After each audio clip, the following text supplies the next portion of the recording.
I mean, the main motivation that I've had has just been keeping up with the kids, knowing that I've got three very active boys, and wanting to not feel old around them. I guess having Sure. the energy, being able to keep up with them as they grow and be around for them longer. The lifestyle I was following before was maybe more self-destructive, not healthy. So making a change just seemed, I don't know why exactly now, other than the fact that you were offering, help. But yeah, it seemed like the thing to do. Weight loss, right? Being in shape, being in a shape that could more easily achieve physical goals going forward, not feeling out of breath, sweaty, whatever, just doing regular ass stuff. So it felt at the time that I was starting this, because nothing I've done before ever really worked. It felt like I was making stretch goals, or almost like, a make-believe goal. Like, yeah, I could never get there. And yet I got exactly where I wanted to be. And I'm kind of like, "Man, that took 12 weeks. That worked." And it didn't take that long. And looking at the fundamentals of it, it actually was kind of simple once you get past, I guess, the barrier to resistance or whatever. Yeah. Yeah, I started out, I would say chubby, at 220 pounds for 6'2", which I always thought was like, it's okay, it's fine. But it's definitely, I had a gut, whatever. And I'm, as of today, weighing 194, so that's 26 pounds down. The original goal was just 200, but we were still in the middle of the program.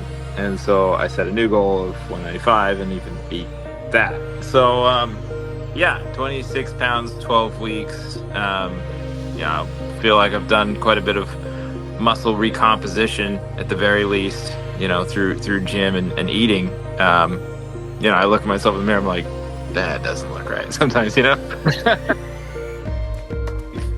Yeah, I mean, so two things maybe. Like, number one is, like, when I do a regular workout routine, I used to start sweating like right away. I'll start doing something and I'm immediately sweating, and I thought that was normal. Or like I'll go for a short walk and I start sweating, or like going up multiple flights of stairs and be out of breath. That's all gone. I could go to an entire lifting session and not sweat until I get to the treadmill. That's unexpected, I guess.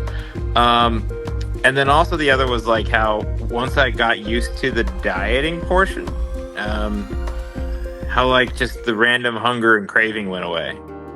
The crap that I used to really want, now I'm just like, whatever, pizza, cheesecake, burgers. I think those were some of the early ones that kind of got on my mind when I was doing, the more strict eating regimens. And now when I have one of those, I feel like it's holding me back.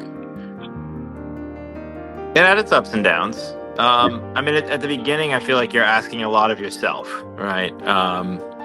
You are trying something that's totally new. Maybe that's scary. Maybe it's just a lot of physical exertion. Maybe you're not used to doing, in my case, the number of steps on a daily basis. And eating significantly less, or paying more attention to what you're eating, or even putting it all in a log.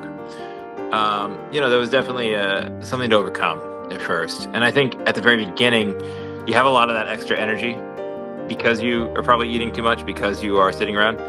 You have a very high motivation at the beginning because you're trying something new and you really want to get it right. Yeah. And I think that carries you through the part that I think is difficult, which is really getting into the routine. And I think once you're in it, it starts to become normal, almost to the point where it becomes second nature by the end. And your body's adjusted to the caloric change, whatever that is, to the point where the hunger, the cravings, those go away. I want to say within 3 weeks. I didn't feel that anymore.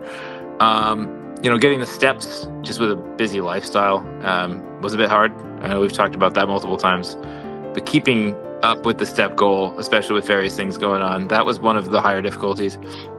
I think if I were to chart it, the hardest was probably near the beginning, and I'd only put that at a difficulty of about 5.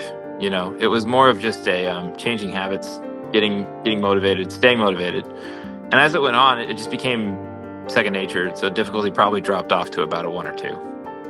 Yeah. I mean, number one, while I've attempted weight loss or exercise before, I never did it in a structured manner. Okay.